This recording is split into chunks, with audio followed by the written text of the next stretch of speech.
क्योंकि beauty parlour वाले बहुत बड़ी करप्शन करते हैं। अच्छा, जब दुल्हन तैयार होके आती है तो वो एक और चीज नजर आती है, जब स्मूथ होती है तो और चीज नजर आती है। ये तो बहुत बड़ी करप्शन है सर बड़ी बात है, जो पीटीआई आई सी उदों होर सी, हुण कुछ होर है जी। फिर कोई आया दिलेजार? नहीं, कोई नहीं। क्या मिला तुझको रोजगार? नहीं, कोई नहीं। आया जिसका यहाँ नाम बदउनवानी में, क्या हुआ कोई गिरफ्तार? नहीं, कोई नहीं। यही जुमला है आखिरी। क्या रहे हैं वासी चौधरी?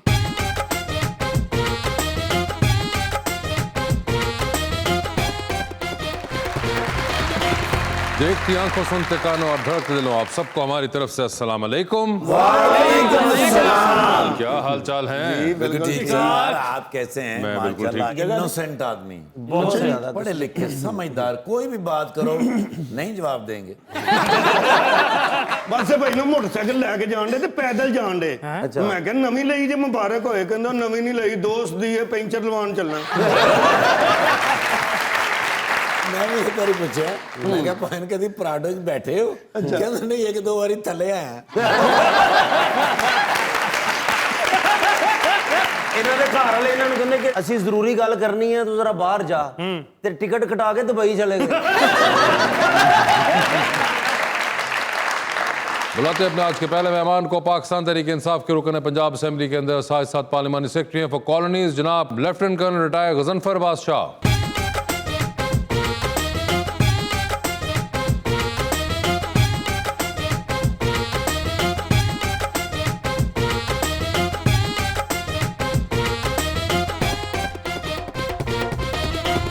उनका साथ देने के लिए हमारी दूसरी मेहमान, जो कि पहले करती थी मॉडलिंग और अब कर रही हैं एक्टिंग, मोहतरमा जवेरिया कामरान।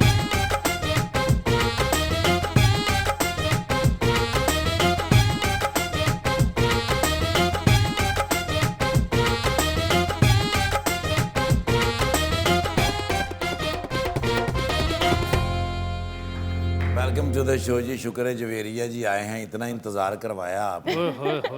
और एक बड़ा ही प्यारा मैं शेर लेके आया हूँ कर्नल साहब के लिए। कर्नल साहब पार्लिमानी सेक्रेटरी हैं पीटीआई के, रहने वाले झंग के हैं और लड़ते हैं सियासी जंग। आज हमारे बॉर्डर पर हैं जलवा फरमा अकरम जी। देखते हैं ये करते क्या हैं आज हमारे संग।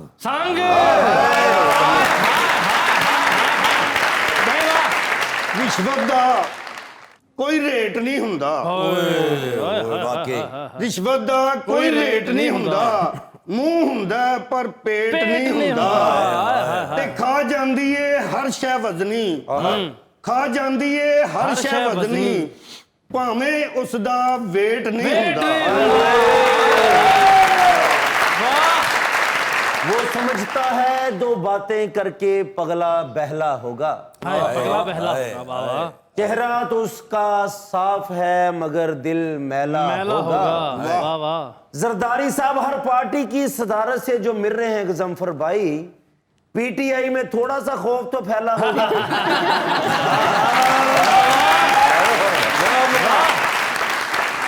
जी गजनफर साहब, क्या हाल है आपके? जी बहुत बेहतर, खैरियत से हैं आप? अल्लाह करम, आप सुनाइए। बिल्कुल ठीक ठाक। सर आई बिलीव ये आपका पहली बार है हमारे शो पे? जी पहली बार है। उदास साहब हम क्लास फेलो हैं, सेहत का ख्याल रखें। क्लास फेलो नहीं, सिर फेलो ਅਸੀਂ। थोड़ा जा पीछे है गए, तुसी दो जमातां पीछे जे। सबसे पहले तो हमें गजनफर साहब ये बताएं, आप एक बिल्कुल और करियर में थे for most of your life, उसके बाद सियासत एक बिल्कुल ही एक ऑपोजिट साइड है उसकी। ये ट्रांजिशन जो है ये कैसे हुआ? चौधरी साहब मेरी फैमिली में पहले 4 फादर्स पॉलिटिक्स में रहे हैं और मेरे चचा भी असेंबली के मेंबर रहे हैं 65 से 70 तक, फिर बाद में भी। तो जब मैं रिटायर होके आया तो सारी फैमिली ने डिसाइड किया, काफ़ी गैप बीच में आ चुका था, कि वी शुड रीगेन अपना वो सीट लें। उसके लिए काफ़ी एफर्ट करनी पड़ी मुझे, फिर मेहनत की, लोगों ने प्यार दिया और अल्लाह की मेहरबानी से आज असेंबली का मेंबर हूँ। ਜਿਹੜੀਆਂ जुगतां ਹੁੰਦੀਆਂ ਨੇ मजाक च ਹੁੰਦੀਆਂ ਨੇ। अब तो वैसे भी बहुत अरसा गुजर चुका हुआ है और अब तो इतना वो सियासत के अंदर ढल चुके हुए हैं। सर ਤੁਸੀਂ ਭਈਓ ਸੇ ਇਤਨਾ ਕਿੰਨੇ ਸਾਲ ਹੋ ਗਏ ਫਿਲਮ ਨਹੀਂ ਕੀਤੀ, ਵਾਕਫੀਅਤ ਤੇ ਹੈਗੀ ਹੈ ਨਾ।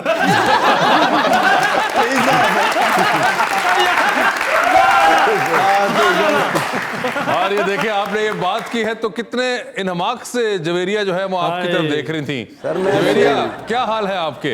मैं बिल्कुल ठीक हूँ, आप कैसे? बिल्कुल ठीक ठाक। आप सुनाइए, आपके एक्टिंग कैसे चल रही है अब? अच्छी जा रही है, थोड़ा कम काम कर रही हूँ लेकिन अच्छा। क्यों थोड़ा कम काम क्यों कर रही हैं? क्योंकि फिर मैंने शूट स्टार्ट कर दिए थे, मॉडलिंग की तरफ आ गई। ठीक है। वैसे आपने अभी एक्टिंग काफी रेगुलर भी, किस्सा मेहरबानों का में भी आपने काम किया, हाँ अभी ये रिसेंटली किया। अभी रिसेंटली किया, तो कैसा लगा वो? अच्छा लगा, बहुत मजा आया। मुश्किल था या आसान था? नहीं नहीं मुश्किल नहीं था, अच्छा था। टीम अच्छी हो ना तो मजा आता है। अच्छा। मुझे वैसे ही एक्टिंग का शौक है। ये तो मोहल्ले में जा रही हो और सब्जी वाले कहते हो ड्रामे पास जा रही है। असल में बिल्कुल सही कह रहे हैं। मतलब मैं अपने दोस्तों से कोई बात कर रही हूँ तो कई बार मैं असल में रो रही होती हूँ तो मेरे घर वाले कहते हैं ड्रामे कर रही है। मतलब भाई अब असल में रो रही हूँ, कहते नहीं ड्रामे कर रही है। अच्छा, असल में क्यों रो रही होती हैं आप? मतलब इतने दुख, जिंदगी में 100 मसले चल रहे होते हैं। बताए क्या मसले हैं आजकल? एक तो मेकअप इतना महंगा हो गया है। हाय हाय, आंसू ही निकाल दिए जालिम ने, इतना महंगा हो गया है। ये उनकी तरफ देख के कहे। इतनी महंगाई हो गई है, हाँ हाँ, तो इस पे भी रोना आ जाता है। फिर एक तो दोस्त जो है इतना तंग करते हैं, कभी कभी घर वाले भी तंग करते हैं, हर कोई तंग कर रहा होता है। क्यों तंग क्यों कर रहे हैं? कोई वजह तो बताए ना, किस चीज पे तंग कर रहे हैं आपको? शौक है उनको तंग करके, मजा आता है। इतने तो तंगीले आपने दोस्त और घर वाले रखे हुए हैं। पूछिए ना उनसे, मतलब कोई तमीज है? इतना ज्यादा तंग करते हैं, इतना ज्यादा तंग करते हैं कि मगर मतलब- सिर्फ ये आपको ही करते हैं या आपके बाकी भी कोई? नहीं, मुझे लगता है कि मुझसे कोई पता नहीं जलते हैं सारे। आपको लगता है कि आपसे जेलस हैं लोग? हाँ ना, तभी इतना तंग करते हैं। गजनफर साहब, जेलसियां तो सियासत में भी बड़ी देखने को मिलती होंगी आपको, जी मिलती हैं, बिल्कुल मिलती हैं। तो कैसे डील करते हैं आप, बताए ना? जेलस होने की बजाय मैं तो ये समझता हूँ कि अपनी मेहनत से, अपने बलबूते पे आपको एक मकाम हासिल करना चाहिए। जेलसी में नुकसान ही होता है, कोई फायदा नहीं होता। मगर कोई बताए कोप करने का तरीका उनको बताएं, वो बेचारी रो रो के आदी हो गई हैं। सबसे बड़ा प्रॉब्लम तो मेकअप का महंगा होना है। हाँ, उसका तो हल को तो मैं तो कहता हूँ ये महंगा होना चाहिए, क्योंकि ब्यूटी पार्लर वाले बहुत बड़ी करप्शन करते हैं। अच्छा, जब दुल्हन तैयार होके आती है तो वो एक और चीज नजर आती है, जब स्मूथ होती है तो और चीज नजर आती है। ये तो बहुत बड़ी करप्शन है। सर बड़ी बात है, जो पीटीआई आई सी उदो होर सी, हुण कुछ होर है जी। तो ये जो धोखा पीटीआई के मामले में हमारे साथ हुआ है, इसके लिए हम कौन से ब्यूटी सैलून को पकड़े? नहीं, आपके साथ क्या धोखा हुआ है वासे साहब? नहीं हुआ। देखिए, पीटीआई का जो सबसे बड़ा कारनामा है वो हमारा सेहत कार्ड है।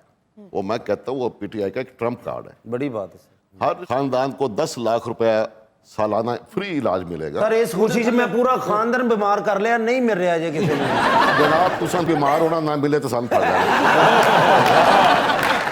यानी कि ये कह रही है कि बात वहां पहुंच चुकी है कि आप बीमार होने वाले बने। देखिए आसिफ भाई, हम जो मिडिल क्लास या लोअर मिडिल क्लास फैमिली हैं, जिसमें कोई खानदान में लंबा मरीज आ जाए, हॉस्पिटलाइजेशन उसकी हो जाए, तो लोगों की सेविंग खत्म हो जाती है, सब कुछ बिक जाता है।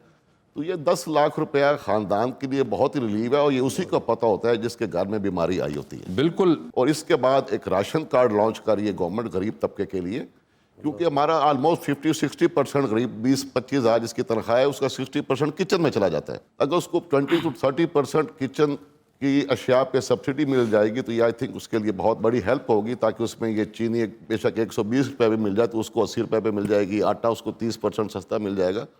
तो आई थिंक ये गरीब आवाम के लिए वो आपकी बात इतने गौर से सुन रही हैं। लगता है मेकअप कार्ड भी देना पड़ेगा। मेकअप कार्ड का कोई जिक्र नहीं था। देखिए माना मेकअप महंगा हो गया, वो बातें अपनी जगह ठीक है, महंगाई हुई है, लेकिन बाकी काम अच्छे हो रहे हैं। बाकी काम अच्छे हो रहे हैं। सर आपने मेंशन किया कि आपकी फैमिली का बैकग्राउंड पॉलिटिक्स से है, तो अगर ऐसा ना होता तो क्या आप पॉलिटिशियन होते? मुश्किल है जी, मैं ना होता, क्योंकि मैंने एक बड़ी अच्छी डिसिप्लिन लाइफ गुजारी है और रिटायरमेंट की लाइफ भी गुजारना चाहता था। एक अंदर जरासीम भी थे, जेनेटिक इशू था, तो जब फिर फैमिली ने और अपने वाले इलाका ने ख्वाहिश जाहिर की तो मैं भी तैयार हो गया। तो ये हादसा दोनों तरफ से हुआ है, कोई वन साइडेड अफेयर। गजनफर साहब, बड़ा एक तरह से मुश्किल भी होता होगा एक डिसिप्लिन लाइफ गुजारना इतने साल, और उसके बाद आप जब सिविल लाइफ के अंदर आके, और वो भी सियासत जैसी, सबसे बड़ी चीज़ यहाँ पे होती है कि जो कहता है वो हो नहीं रहा होता, ना वो महसूस कर रहे होते हैं, फिर वो आखिर में रिजल्ट कुछ और ही निकलता है। सबसे मुश्किल जो मुझे फेस आ रही है झलके में, कि हमारी आवाम जो है वो सच सुनने की आदी नहीं है। उनको आप सच कहेंगे, सच जवाब देंगे, वो आएंगे जी मुझे ये नौकरी चाहिए, मैं कहूँगा जी मेरे पास नहीं है, तो वो नाराज हो जाएंगे। वो चाहते हैं उनको लारा लगाई रखें, लारा जी हो गया हो जाएगा, तो उस पर वो खुश रहते हैं। मैं तो अपने हल्के में जी देखें बड़ा स्ट्रेट फॉरवर्ड हूँ, जो काम होने वाला होता है मैं कहता हूँ जी होगा, वो करके देता हूँ, जो नहीं होने वाला था मैं साफ कह देता हूँ जी ये होने वाला बस नहीं है। ईद तैयार की मैंने 2 सूट सवा के देने, फिर किराया देंगा जी, देंगा लट्ठे दे, इन्हों भी धोती एक लै देना सर। मुझे क्या करें जी, ये तो मलंग लोग ने जी, ये तज्जिया इनके बारे में ये है कि ये मलंग लोग हैं। मलंग लोग हैं। सर आपको मैं किस दिन इनका पासपोर्ट दिखाऊं? आपको पता देखिए- चले कि ये मलंग किधर किधर फिरता है। सर ये हमारे कौम का सासा हैं, they are big name in the comedy और इंटरनेशनली ये फेमस है। अब मैं तो इनके दिल से कदर करता हूँ। ਤੇ ਤੁਸੀਂ ਆ ਜਾਇਆ ਕਰੋ 8-7 ਦਿਨਾਂ ਬਾਅਦ ਵਿਹਲੇ ਹੀ ਹੁੰਦੇ ਹੋ। ਉਹਨਾਂ ਨੂੰ ਤੇ ਪਤਾ ਨਹੀਂ ਫਿਰ ਸਾਲ ਲੱਗ ਜਾਣਾ, ਤੁਸੀਂ ਨਾਲ ਨਹੀਂ ਚੱਲ ਜਾਂਦੇ? ਆ ਜਾਓ ਤੁਹਾਨੂੰ ਹਲਕੇ ਦੀ ਸੈਰ ਕਰਾਉਂਦੇ ਆ ਉੱਥੇ। ਇੱਕ ਦੂਜੇ ਨੂੰ ਵਿਗਾਂ ਪਵਾ ਕੇ ਚੈੱਕ ਕਰਨਾ ਕਿਹਨੂੰ ਪੂਰੀ ਆਂਦੀ ਕਿ ਨਹੀਂ।